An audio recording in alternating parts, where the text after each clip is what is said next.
Jason? Yeah. Yes. It's working. Yeah. Hey, I just think we needed to reboot. How about that? Yeah. It's always the simple things in the end. Yeah. So now I can see me. Can you see me? Not yet. Okay. I just coming out. You're coming out now. That's right.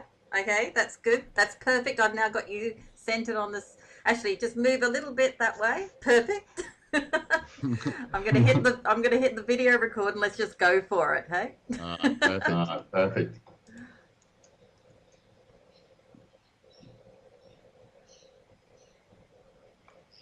Lovely. Okay, we're up and running. So, hi Jason. Hope you're well. You look well. I can actually see you for once, and you look well. Thanks, Sharon. Thanks for having me. That's okay. So we're back with part 3 of our interview with the quantum movement head, which is Jason Reynolds. Jason is someone who continues to ask questions. From a young age, Jason refused to accept the dismissive and at times ignorant answers fed to him. That is just the way it is, or it has always been that way, or there's no point, it will never change. We've all heard this. These questions sparked an adventure which remains in full swing today. Leaving conventional schooling early, Jason sought truth and worked with spiritual teachers and others who were then pioneers of their fields. Whilst many of these people were cosmically conscious, love that phrase, they collectively shared a focus of action, self-expression, and sharing a deep truth free from the distance of hope and wishing. So, now, as I said, this is part 3. We have already discussed the quantum movement in part 1. Yep. In part 2, we went into meditation, mindfulness, and anxiety. And in this session, we're going to cover disease and healing, and a little bit controversial, relationships, because Jason has a very different take on relationships, which I'm going to enjoy debating with him now. So technically I've been waiting for this part, and it's kind of nice that we can actually see the visual, the faces, the facial expressions as we do it. So that's good. So let's start with disease and healing though. Now, you've stated in a past interview that cancer is derived from a lack of love. Would you explain exactly what you mean to our listeners? Wow. Big question. I would say not just cancer, but all conditions that we find ourselves experiencing or subscribe to in some way. When I say love, I mean attention and coming to know ourselves at a very deep level, and being able to embrace and be at ease with our truth. So, I mean, love is a very much a term that people have many different ideas on. But to me, it's always about getting back to yourself. It's always about being able to embrace yourself at a deeper level, and that may be initially through your own darkness, and through your own ignorance. And I would suggest that cancer doesn't begin as cancer. It begins as a level of ignorance that we've chosen to accept in our lives, where we're not allowing ourselves to see our truth. So the body, I'd say, is communicating with us always. Mm-hmm. Now, whether it's through a cold, whether that's through a cough, a flu, or whatever it may be, a lot of the times we interrupt those experiences because we believe we need to get rid of them. It's not good to have a cold, but we need to be in a different state of health. I would say cancer is a manifestation of a deep ignorance that gives us the ability to be able to align with ourselves. And you think of cancer for an example. In cancer, we allow in a deep level of compassion and attention that we don't allow into our lives at other times. We allow in a deeper state of love from others. We start to give ourselves a level of nurturing and compassion. Again, we wouldn't have done previously because we have other priorities that we believe are more important than living our truth. In cancer, we have a deep state of reflection, not just through our means, but also through the permission that we've granted to others to hold our life to account. So I would suggest cancer, and every single time that we've had the experience with different clients in different manifestations of this condition, they've all overcome 100% of the time. When they've had the ability to be able to know how to go deep inside themselves and ask them questions through their own authority, not based upon external biases or research or scientific ideals or perspectives, but by having their own experience on how to connect and align with themselves. So I don't believe in any condition or I suppose once we start buying into cancer, we start buying into all the reasons that exist and happen at a cellular level as determined by what we've been exposed to through our reading or through what an expert has determined our condition relates to. Yeah, so that kind of leads into my next question, which is you also discussed the power of the word cancer. Yeah. A bit of an echo now. Okay, that's better. And how doctors who provide a specific amount of time for the patient to live appear to program that into their patients' psyches. So are modern day doctors the equivalent of the Egyptian priests that used to cast curses in a way? Or are we just too susceptible to being programmed by authority figures? I mean, how many times have you met somebody who says, oh, the doctors have given me 6 months, but, you know, and they're excited if they make it to 9 months, when they shouldn't be even thinking like a limiting amount of time, in my opinion. So keep going, because that's kind of the same thing. That really opens it up. You know, like someone may be told that in 6 months' time, you know, they've got this amount of time to live. And for some one individual, it might be something that causes them to go deeper within inside themselves and not accept that, and then live beyond it. And others may choose to be, you know, indoctrinated by that, and then become right on 6 months of the day, or even prior to that, because they believe in some external authority.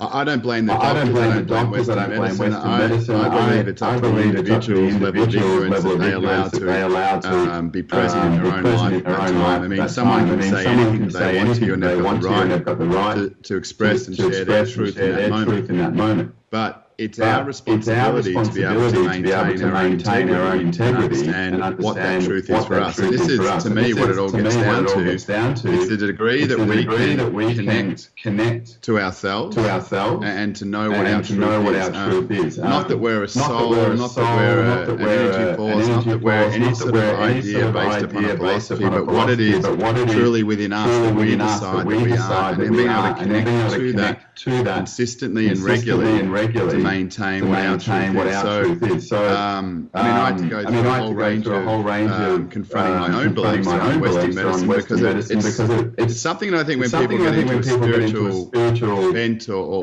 field, they start to automatically go against the establishment or against the doctors, and that they're bad, you know, they're proliferating all this information which is ignorant. It's only their opinion, it's only their training, it's only their teaching they've dedicated their life to and that they believe. It's up to our own ability to take responsibility for ourselves to know what the truth is in that moment.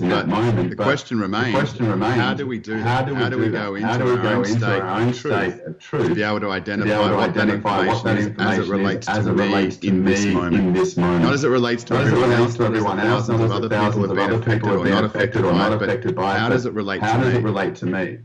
And to me, like saying with the idea of cancer, it's always relating back to exposing the ignorance that we currently accept in our lives, and we choose to go deeper into and understand, so we can express and act upon it, rather than just gain more knowledge, rather than just gain more information. Because you know, I think there's a bit of a confusion with information and education. To me, there is definitely. I like to keep it simple, and the only purpose to me of information is to take action. Now, there's so much information that's out there. Now, if we're acquiring and accumulating information, we carry that around like a burden to remind us what we should do right, what we should do wrong. But the difference to me is being able to turn that information into intelligence, and that's when that information becomes relevant to your truth. And this is to understand that we're all an individual unique expression. we're all maybe connected in some form, but the real truth is it's about being connected to ourselves first and mastering our own space before we start buying into contributing to a whole. Because if we're going to contribute to a whole authentically, we need to be very clear on what it is that we are contributing, what it is that we're bringing forward.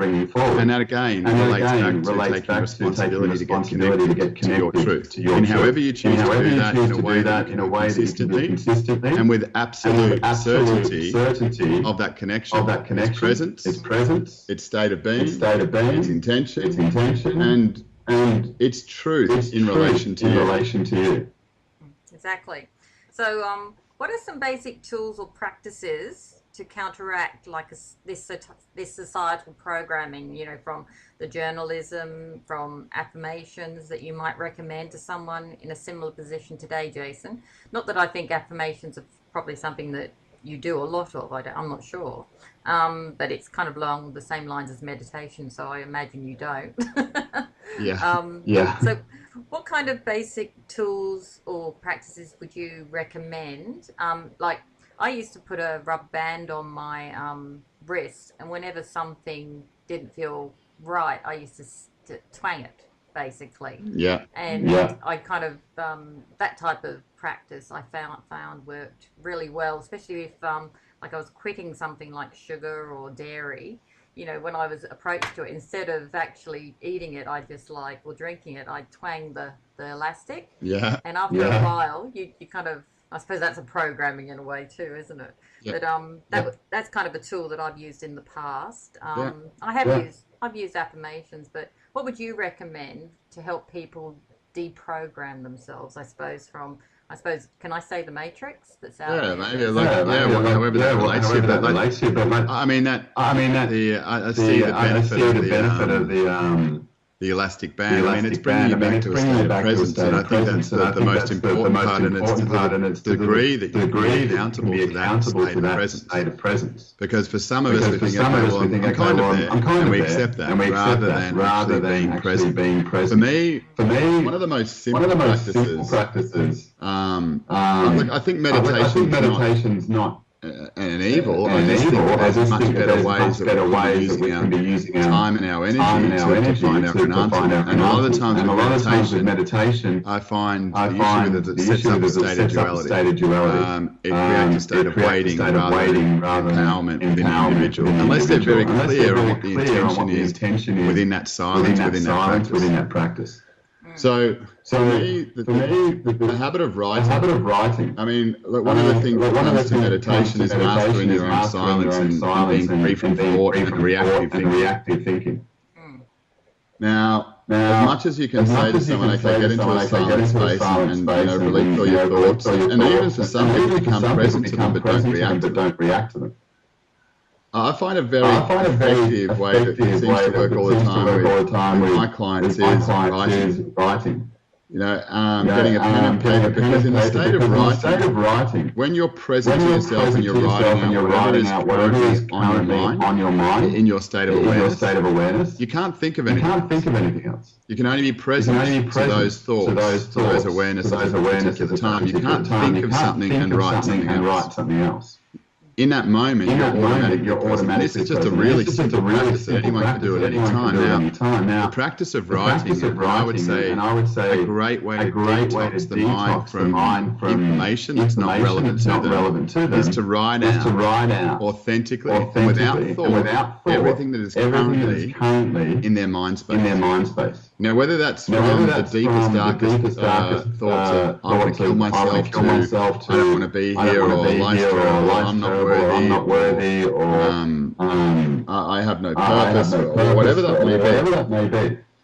The ability to be able to write that down and be present to it without reacting to it allows you to get very specific on ultimately like a fast detoxing those thoughts from your current state of awareness. Now, it is mind detox, which is, probably has a lot more value to it than a physical detox. Oh, well, absolutely. I mean, our body is responsive to what is going on internally. So, to be able to write these thoughts, I mean, there's nothing wrong with the thought, I want to kill myself, until it becomes repressed and it can't be ignored and it needs to be expressed in some way because it's been so denied that people then actually go through and act upon it. Where real power is to be able to be at ease with the fact that I have that thought, because if I can have that thought and be at ease with it but not react to it, I can then be more truly present to living my life because I'm recognising I'm not in fear of my life. I'm not allowing my deepest, darkest thoughts. It's something that's in there that if I can bring presence to and bring a conscious state of awareness to, I can allow that to release. I'm giving attention to it, and it no longer needs to be a part of my conscious thought. It's the same. It's your body bringing this up. I think as you grow and as you expand within yourself, these deep, dark thoughts come up in order to be released. They don't come up in order to shape you. They're coming up in order for you to recognise your growth and your intention in moving forward, but they are no longer a part of your paradigm. So the ability when you write it down, you're acknowledging that it's there, but you're also releasing it. And when I say release, I mean I use the term real ease, which is getting at ease with it. I don't believe there's anything to get rid of or to clear or to let go of. It's about being at ease with it so that you're not reacting to that. I mean, I did a talk the other day and just asking one question of people, what are you? The body language in the whole group changed. And it just showed what I actually said to them. I said, do you realise just by a couple of words how I can control the way that you feel about yourself just by the words, and how easily you can be manipulated by what someone else may say at a particular time. It's not that I'm here to manipulate you. I'm just showing you that by a simple question, you can go from a smiling, happy, jovial mood 2 minutes beforehand to now be sitting there questioning, what am I doing here? Who am I? And recognizing the difference or the gap that exists between you and you living at ease with yourself. So it's it's those things. Now look, I agree. In the late 1990s, I read a book that literally changed my life called "You Can Heal Your Life" by Louise Hay. Now, it came with like a companion journal, which I filled out on a daily basis as I went through each of the exercises. It took about 3 months of my life to finish the book and journal. And like, as you've just said, you're a big supporter of journaling, writing out your feelings. What is it about this activity that really generates results for the writer, do you think? Because if I look back over my spiritual journey, that 3 months of journaling changed my whole persona, probably every view I had on every particular subject except religion.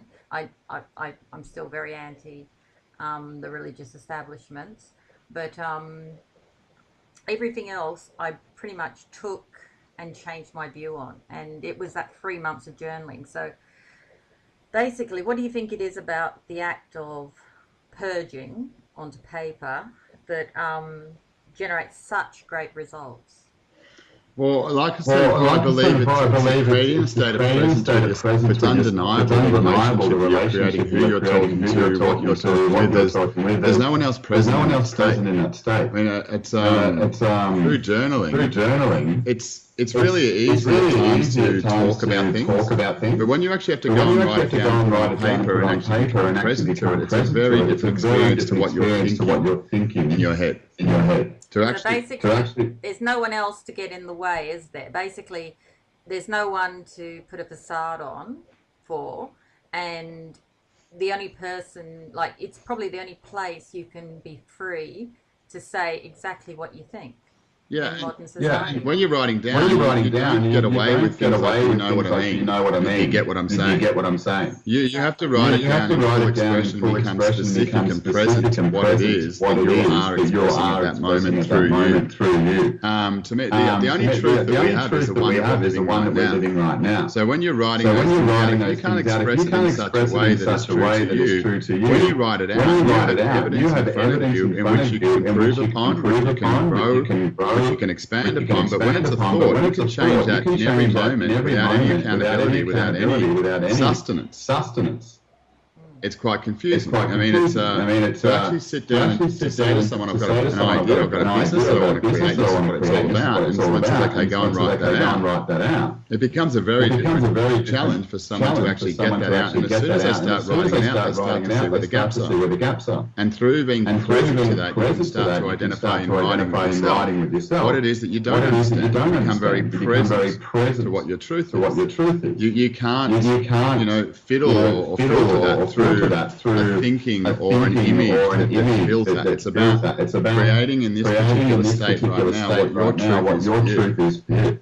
And it's the saying that the pen is mightier than the sword. I mean, you can look at that in a whole range of ways, but from journalism, it can change and impact through levels of propaganda, the whole way that people think and the way that they see things. I mean, you see online people polarize their opinions about things they've got no idea about world issues, depending upon what they've read or been exposed to. But they're prepared to deny relationships and create fights and discord based upon what someone once wrote. Or what they've been exposed to without actually experiencing it themselves. So, writing itself is a very powerful medium. It is. I mean, have you noticed your image? Since you've been talking, you've now got this bright, solid glow of light above you. I think it's just a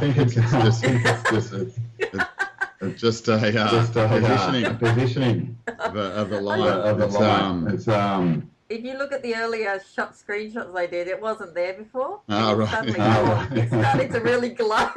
Yeah, no, I don't know. I think it might be just who knows?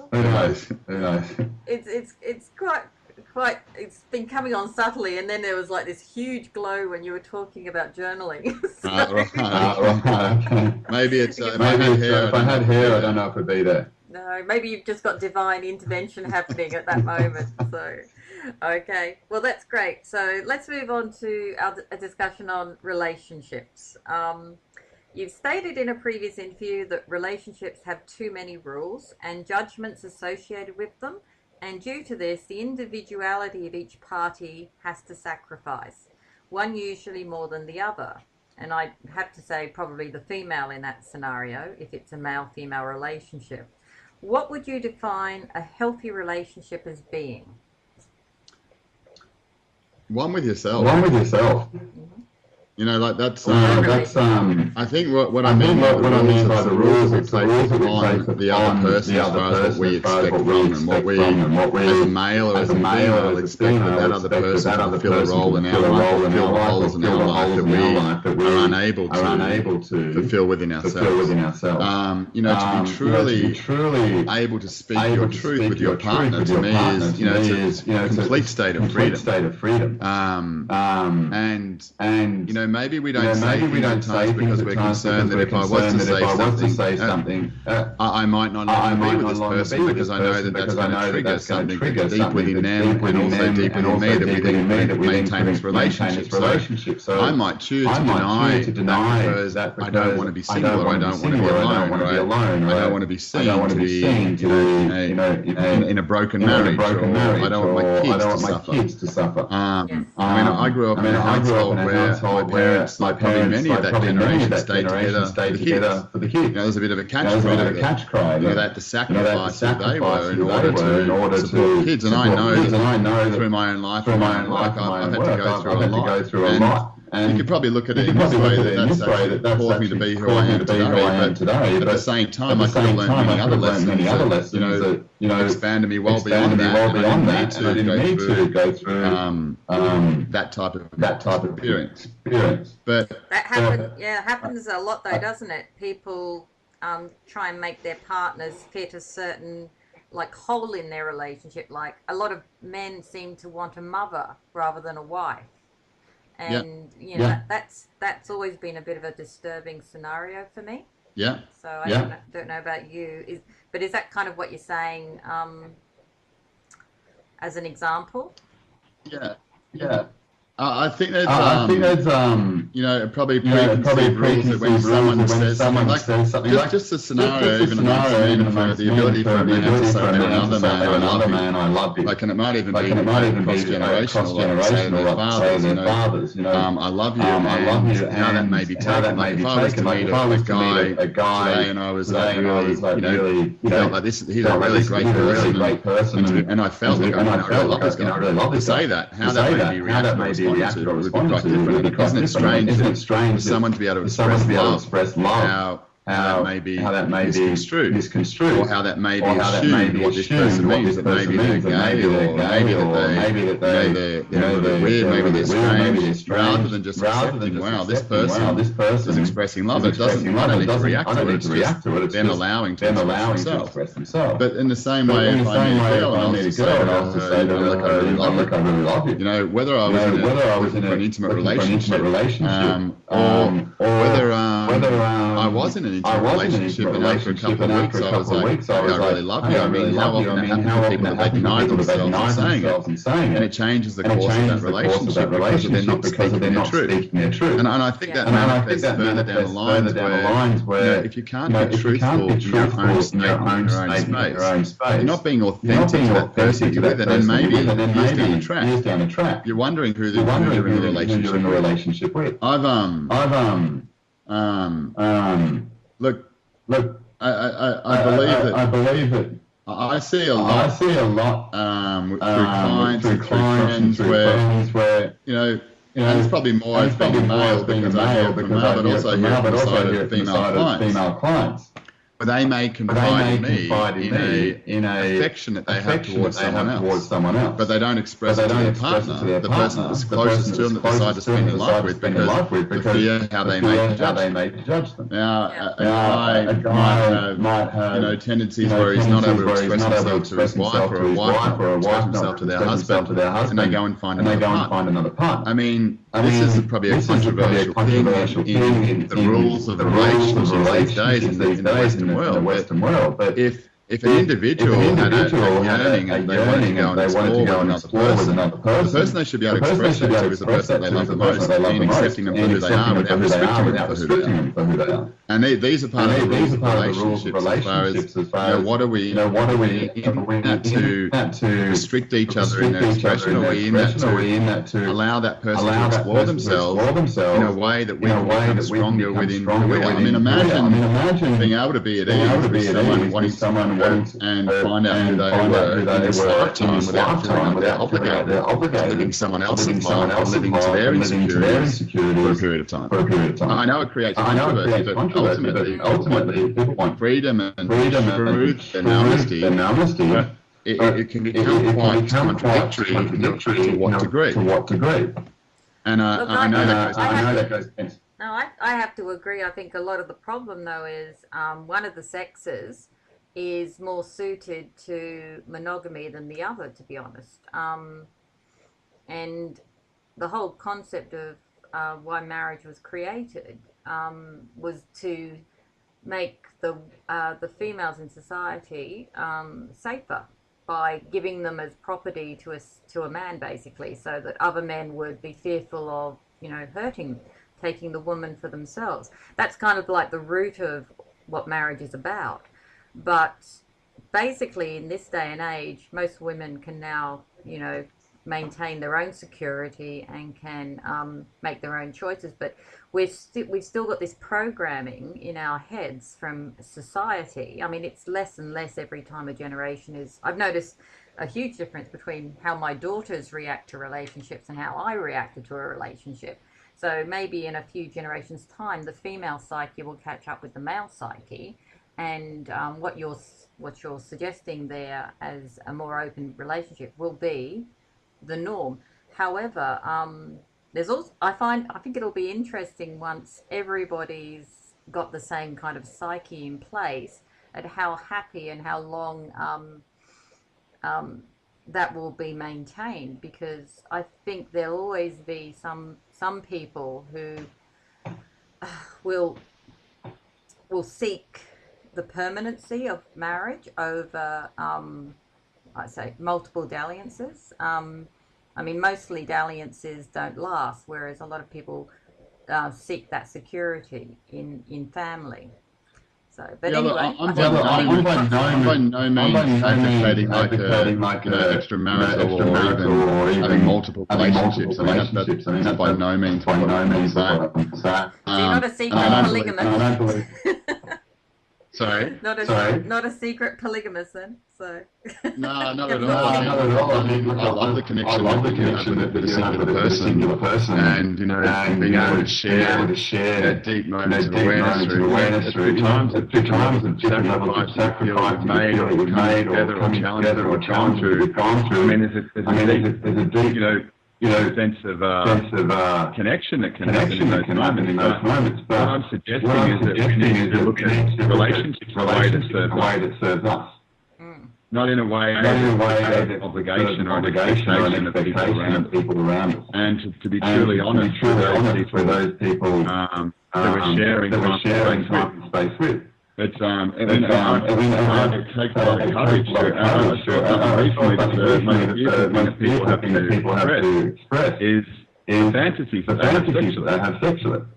And then this is where people can understand there's a lot of power in sexual energy, but being able to explore that and having liberty about to explore just in conversation, let alone acting it out, is something that can really bring forward a great level of truth and trust and compassion between people. I just believe that relationships are the only relationship one you have with yourself. And it's to the degree that we take responsibility for what we're expecting or feeling from another that we can't give to ourselves. And to me, that's just a point of a level of ignorance that we don't know how to have that relationship with ourselves.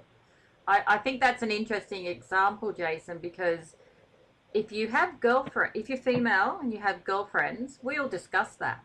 That's kind of a girl thing. Like that's a topic that's not taboo among girlfriends, and it's actually, like when girls get together, that's something that might actually come up and be discussed, and everyone will just laugh. That's why the books that came out a few years ago, the 50 Shades, were so popular. Yeah.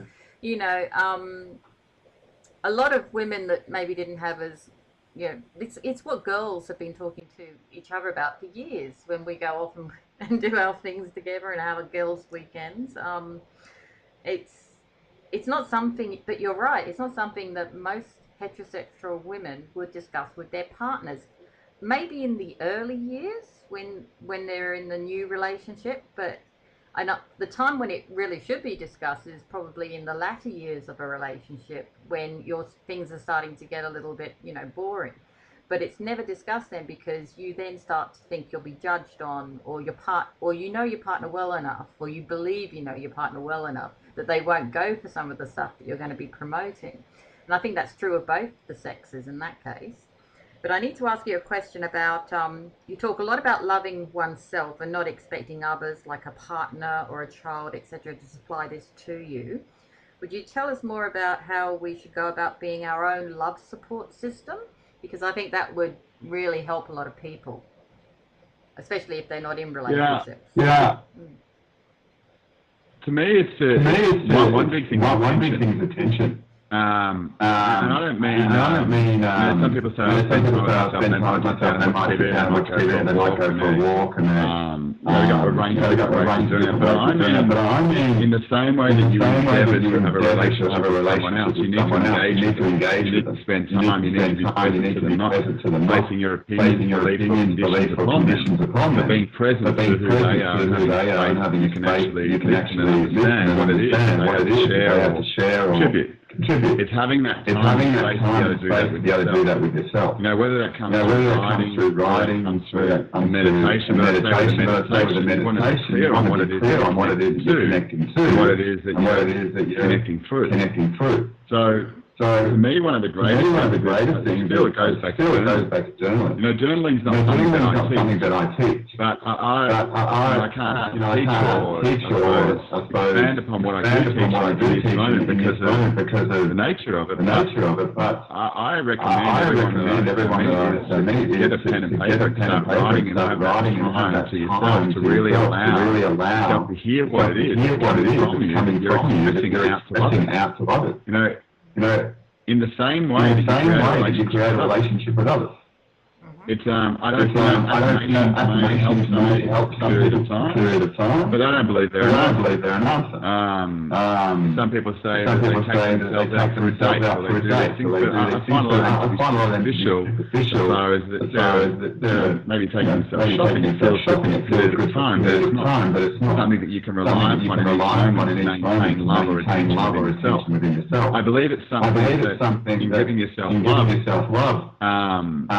is to do this first thing each morning, whatever that may be for you. What is it that will inspire you to connect each morning? Before you get up, before you have a coffee, before you go anywhere, maybe except the bathroom, but before you go anywhere, is to be able to connect yourself and making a habit of putting yourself first as a demonstration to everything external to you that you are important to yourself. I mean, so many. I know how it makes people to put themselves as a priority because once it cuts through the illusion that we're all under is someone is questioning to be selfish.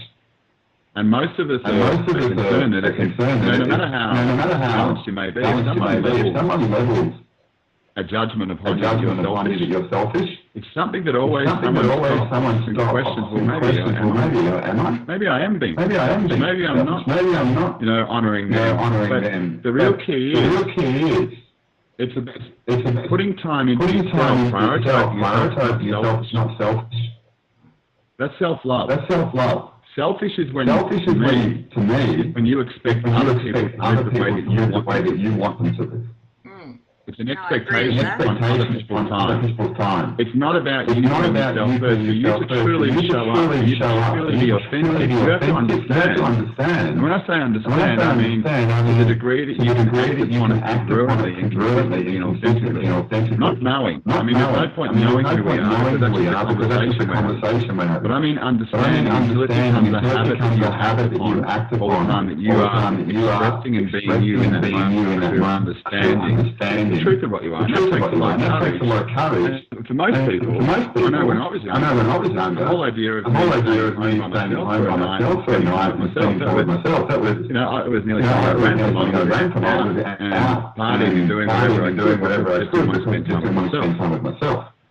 But it was, the older that I got, the more I realized, the more time I spent with myself, the more joy I'm able to promote people around me because I'm present, because I understand myself, because I have nothing to hide. I'm there to expose myself to the degree that I understand myself. Yep, no, that makes sense to me. Yeah, look, practice it first thing in the morning.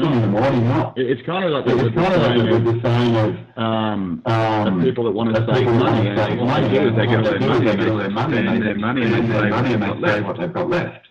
If you want to save money, you take that money at the beginning, put it away, and then spend what you've got left. Whereas it's the same within yourself. You put that as a priority within yourself, that you spend time with yourself before you spend it with anyone else. It's the expression to others, and what you're giving is the investment that you have, and understanding of what you are. Exactly. So you said controversially that love comes from embracing our inner darkness. What do you see as that inner darkness for, say, the atypical person out there? It probably manifests in different ways in every person, because for some people, it could be fearful to stand in a group of 5 people or more, or 2 people or more. And for other people, they don't have a thought about it, they embrace that situation. So everyone's dark, and at the times when people say to me that this really great fear for me, I look and go, well, At times I might be at home and say, well, get over it. Because to me, it's just an easy thing to do. But for each of us, it's being able to embrace what those differences are within ourselves. And our darkness, what it is that we don't know about ourselves in order to love ourselves. Try and put some music on and love it the first time you hear it. You might get a familiarity and a vibe for it, but not until you listen to it a number of times and you become familiar with it that you really start to love it. And you start to notice the differences, the nuances in it, the different parts. I really love this part. This is a really good part. Really good this. And someone goes, oh yeah, that's good. But for you, it's you identifying the differences about that thing as a deeper level of understanding that allows you to truly love it. It's like with it, your partner or anyone's partner. Our familiarity allows us to connect. But it's our ability to accept their differences that allows us to love them. And an ability to accept what's not true within us, but it's true within them, that allows us to be near to them, to love them. And to me, love within our own self is getting to the point where you can accept your differences, not judge them. Because that creates a self-loathing where we say, well, I don't have the right leg, I don't have my eyes at a physical level, or I don't have the skills in this area of my life, I don't have blah, blah, blah as a measurement against others. It's about accepting our differences as our strength that allows us to truly love ourselves. I mean, there's no point loving ourselves for what makes us the same as everyone else. That's the facade that we carry. That's the thing that we try to convince others of, is what everyone else seems to accept is successful, loving, appreciative. It's the things within ourselves that are unique and different, where love really comes. And that requires us to go into a dark space, to have that awareness, to bring light to the darkness. And this is, I suppose, a big thing with the spiritual field, is they're all talking about going to the light and exposing your love and light. And the nature of your light is what you're currently aware of. It's what you currently know. Now, if we keep going into the light, we're on a loop. And we're going around in circles about the definition of insanity is just going back into things that we already know, and continuing investing into those things that we're already aware of. Where we grow, where we expand, our ability and our consistency to be able to go into our darkness without reaction. But having I was going to say that I think when we're in that dark, to bring light to it. Yeah. To understand. So the real question then we all need to be asking ourselves is, what makes us ourselves? Yeah, well, I look at the question. A lot of us are caught up in the who. Like it's who am I? Who am I? But the thing is, like a relationship. Who are you? Who are you? Is just your identity in relation to other people. It requires a measurement against others. As a who. And the other who's. But to get deeper than that, we want to be asking ourselves the question, what am I? Because what am I relates just to me. And once I can understand how to become present to what I am, it's then that I can start to identify the who that I want to be, that I want to express, or that I am expressing. But what is it? Within me, what am I? I'm being told I'm human. I've been told I'm this, I've been told I'm the whole range. But what am I? And that needs to be in you, not what am I as in relation to what scholars said, this person said. What am I as a point of authority in you? And that's what I really, for me, I believe I've failed as a teacher or a provider or anyone who engages with us. If they can't hold me in contempt within a 3 or 4 week period. I don't want people to follow what I'm saying or I'm doing it or am I doing it the right way. My first thing before I start dealing with information or opinions or my perspectives on life is to get them to a point where they can discern with a level of loving contempt on what it is that I'm sharing with. Because otherwise I'm falling into the same trap of indoctrinating them. So maybe down the line it might be considered a level of high thinking or higher awareness. I don't want that to be indoctrinated by my opinion. My intention is to get people to find within them ability to speak their truth and say, you know what, that's really interesting what you have to say, but it's not my truth. Not in anger, not in frustration, but just in peace. That I allow you to make your opinion, and I have my own. The rejoicing of making both of us on this particular side is unique and different. Because if we're both the same, we wouldn't be here. Yep, no, thoroughly agree. Well, I've just looked down the list of our other questions, and I think we've actually answered them all in our previous statements. So we might just skip to some general questions, which I received from some of our readers. So yeah. So are you ready for the generals?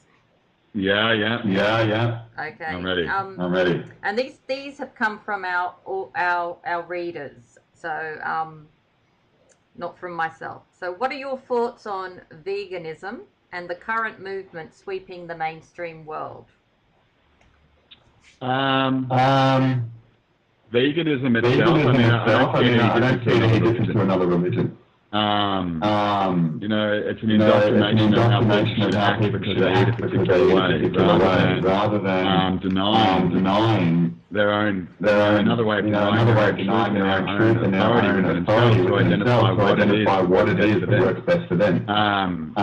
There's a movement within veganism to protect the rights of animals. But I would say that may be in reaction to the way animals are treated these days. I mean, it's horrific. I mean, I've looked at this. I think I saw a documentary and when I actually thought it was to do with aliens or other beings.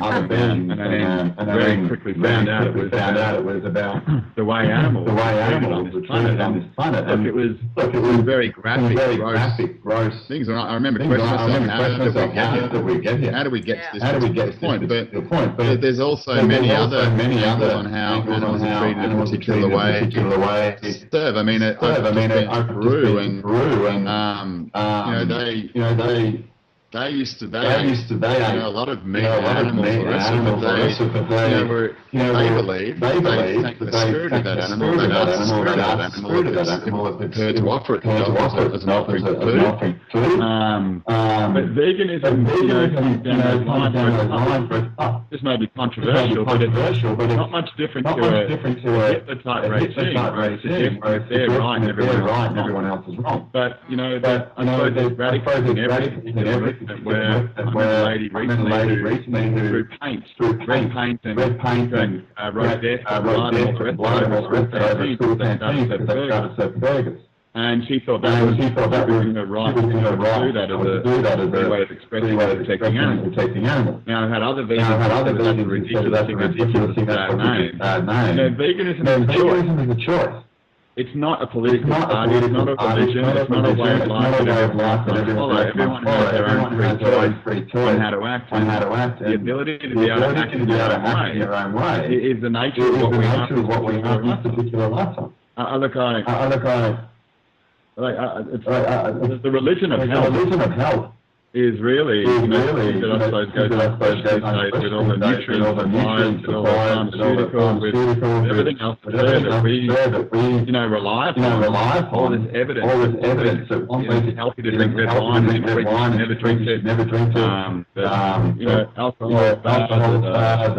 superfoods are the things that we need to be alkaline in our state to avoid cancer. All of these things, if anyone can keep up with it, it's confusing, contradictory, the whole gluten thing, nut allergies. I mean, we see kids that come to us and within 2 to 3 minutes overcome this devastating idea of a nut allergy because they change their beliefs and they gain an understanding within themselves. They're actually the ones that are choosing that particular condition. And for some people, that may be challenging to hear because they're running around with an EpiPen on the edge of the precipice, wondering if their kid's going to die at any particular time. To suggest a simple solution, well, that could be quite arrogant to them. But what I'm suggesting is that we need to get past that ignorance to believe that nutrients actually determine our health.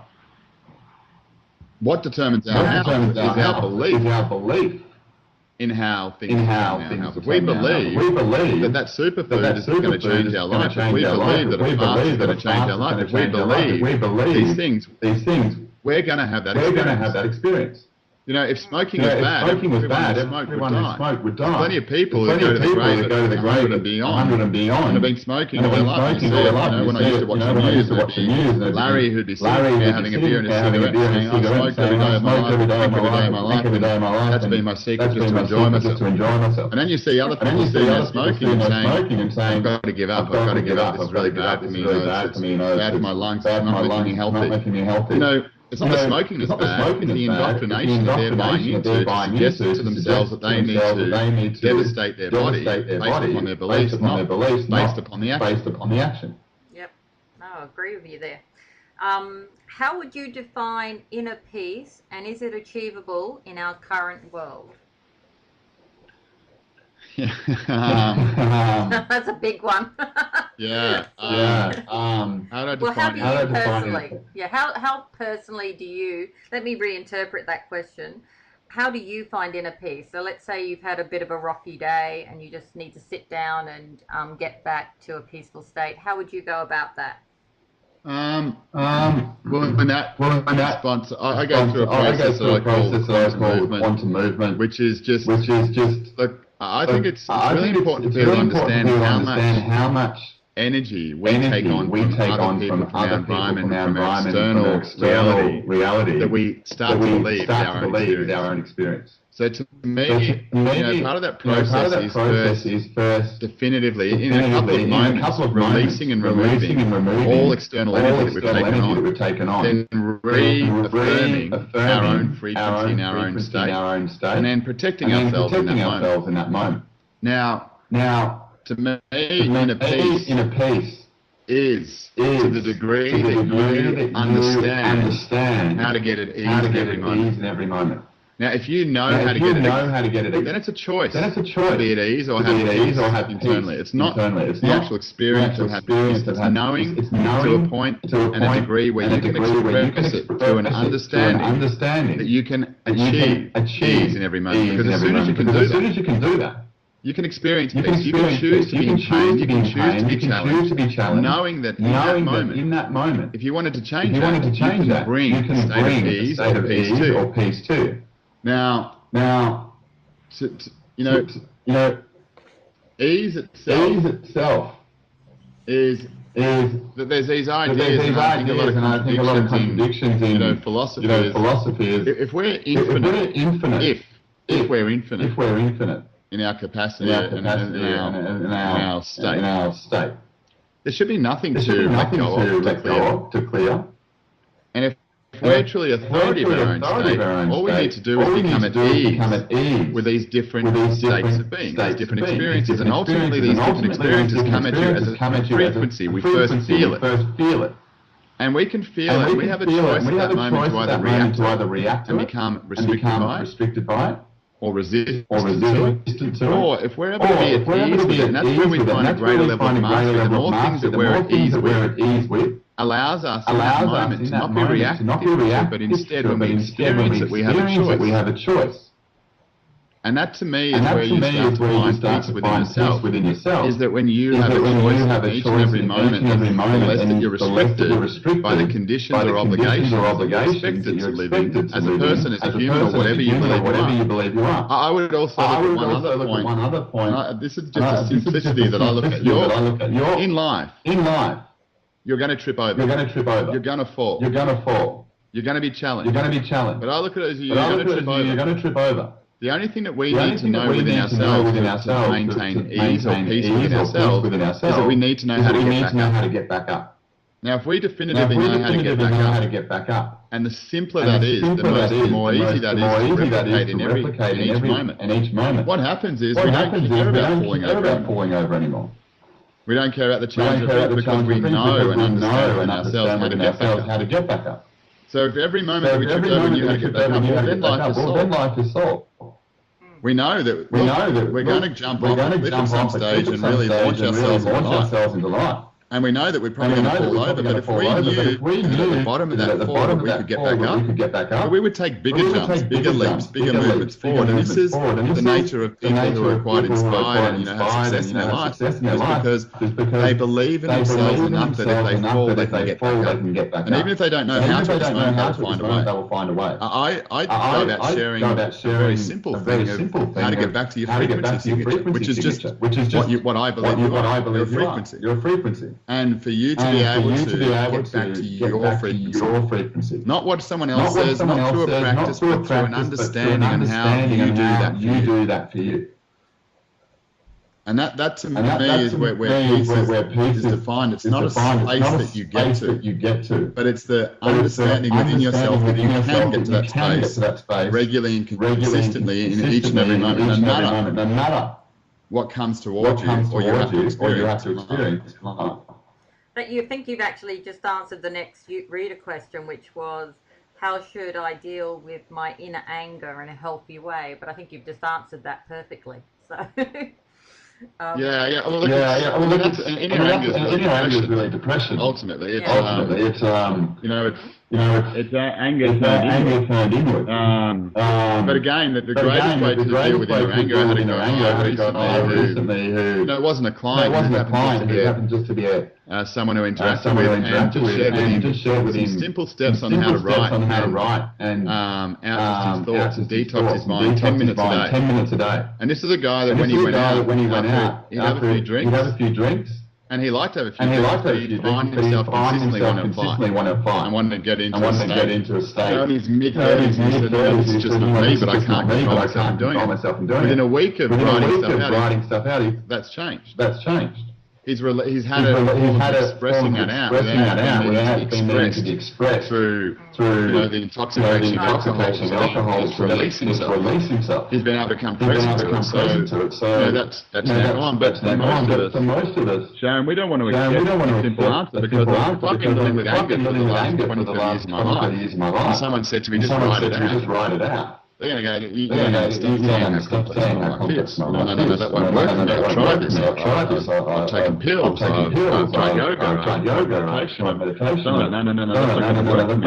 My life's more complex. And this is why when we get simple answers in a disconnected state or in an ignorant state, dismiss them. Because we're looking for complexity that is driven by our ego. But it's harder than what it is. It won't work. It hasn't worked before. And it's yes.